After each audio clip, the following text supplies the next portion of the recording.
authoritarian here. I hope everybody's staying safe during this COVID-19 pandemic. I'm glad we have fights coming back. And, I'm going to do a little video here talking about my play on Dominick Cruz against Henry Cejudo. And, if you like the video, please like and subscribe. And again, stay safe, stay indoors. And if you have any comments or questions, drop them in the comment section or follow me on Twitter and engage me there. Happy to discuss with you. Anyway, hope you enjoyed. So here we go. So I've played 2 units on Dominick Cruz at plus 195. And you could actually probably get him up to about plus 210 right now. And frankly, I might play some more on him if the line keeps getting wider. And the thinking is basically here, look, I understand why the book sets Cejudo as such a big favorite, and people have played him as a big favorite. He's coming off 3 great wins. Victory over Demetrius Johnson, arguably the best flyweight of all time, a knockout over TJ Dillashaw, again arguably the best bantamweight of all time, and then finishing Marlon Moraes in the 3rd round for the bantamweight title.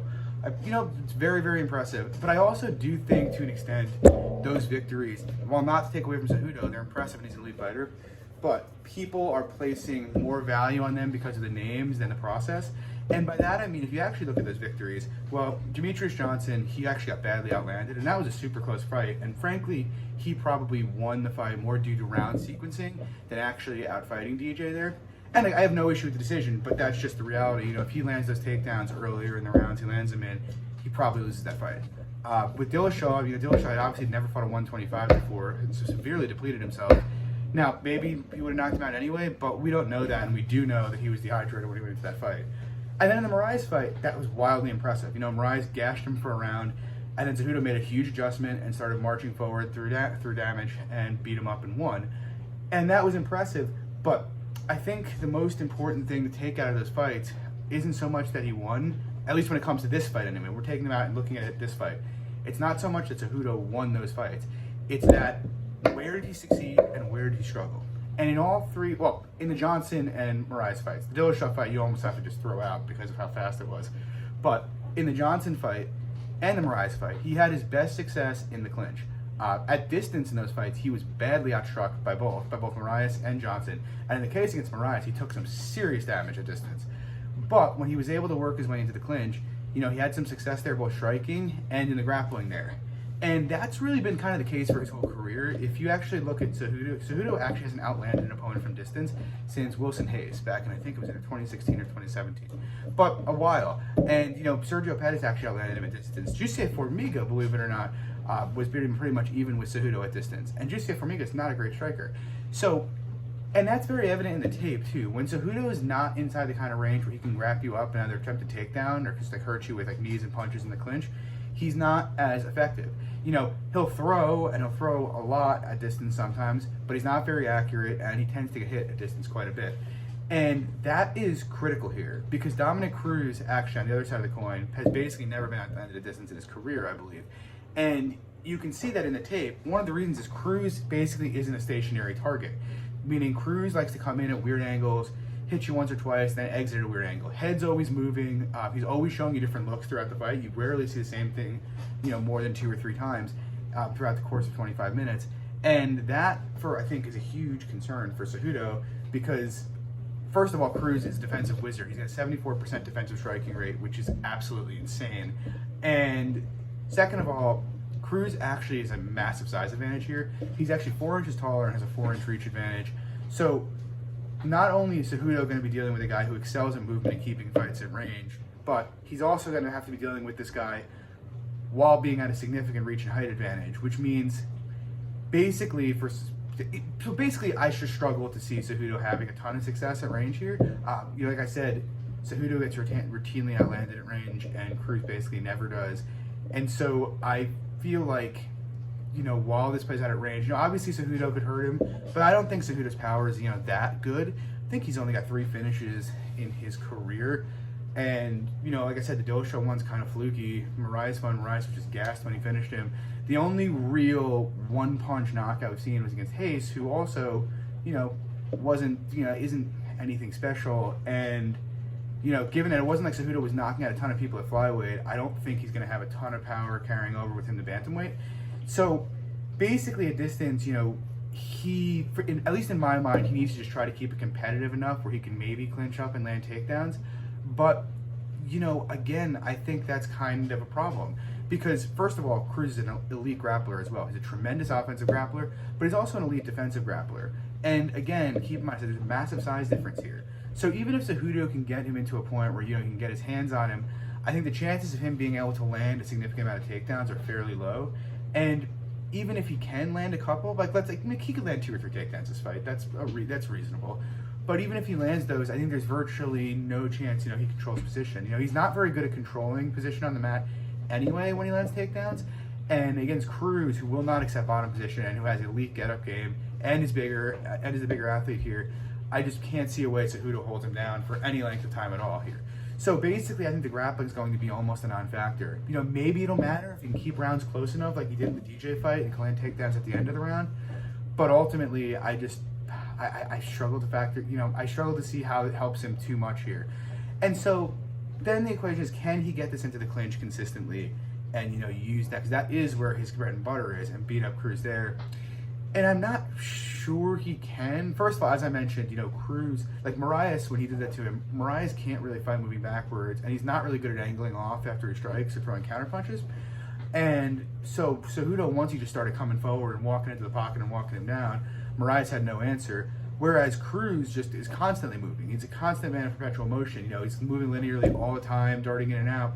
And so I don't think Cejudo is going to be just able to zombie walk him down to the fence or into the clinch here and beat him up. Very unlikely. And maybe you can find the clinch a couple times throughout the fight, but that's the other part. Even when he does, I actually think Cruz has a very strong clinch game. So first of all, I think, when he does get the clinch there, Cruz will likely be landing back in there. But also, especially given the size disparity, I think Cruz will be looking to, basically to separate as quickly as he can. And unlike Moraes, who just didn't know what to do when he got clinched up, Cruz is well aware of what to do here. And so basically, it's like I struggle to see, based on the tape we have, I struggle to see how Cejudo, has a ton of success. Where Cejudo has a ton of success here. I just don't see it. Whereas on the other side of the coin, even though Cruz isn't really a power threat to hurt Cejudo, I'm moderately confident, if it's the Cruz from the tape, that he'll win exchanges pretty consistently on the feet at distance. I know he'll be able to hold his own in the grappling, and I suspect he's not going to have much of an issue extracting from Cejudo in the clinch.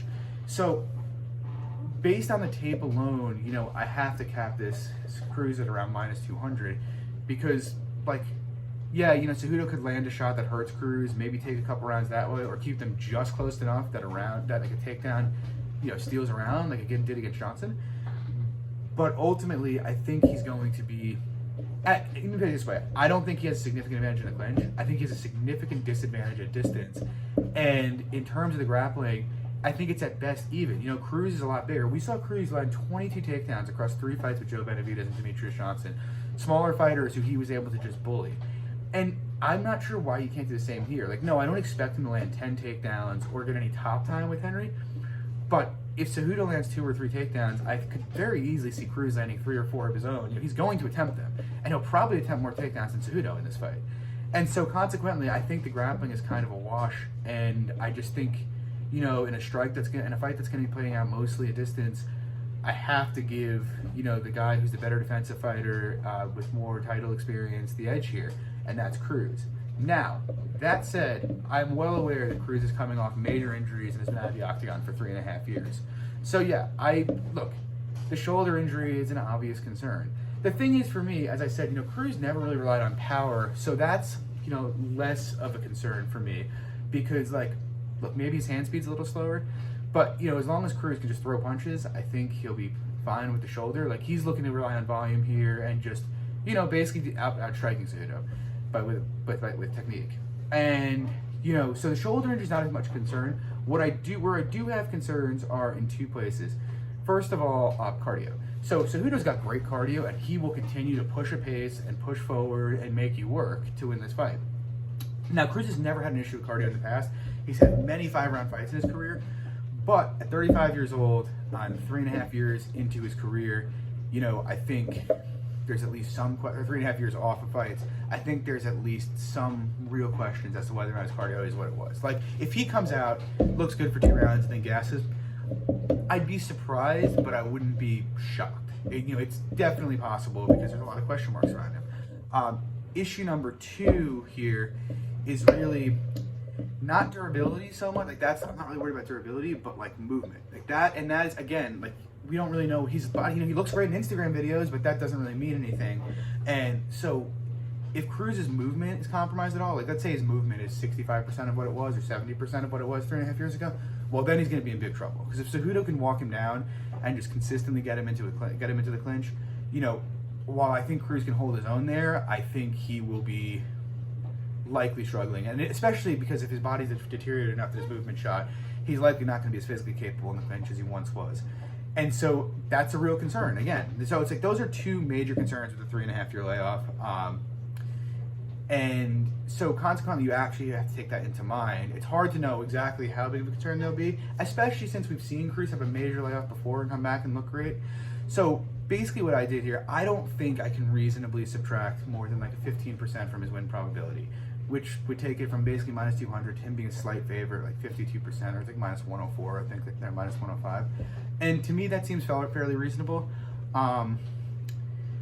Like, yes, he could be completely shot, and Cejudo could look like a minus 400 in this spot. But based on the available tape we have, the way Cruz fights, and the way Cejudo fights, I cannot cap Cejudo as a favorite here. If Cruz is shot, that's possible. You know, that's possible, and he'll win that way. But we don't know that for a fact, and what we do know is that when the 2 have been at their best, Cruz is the better striker. He's on even plane grappling, and he's on an even plane in the clinch.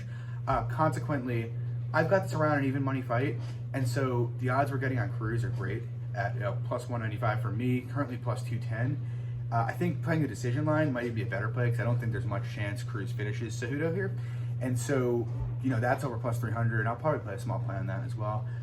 So basically, yeah, that's my thinking. I think Cruz is going to win this fight by unanimous decision, and I think we're getting a really great deal on value.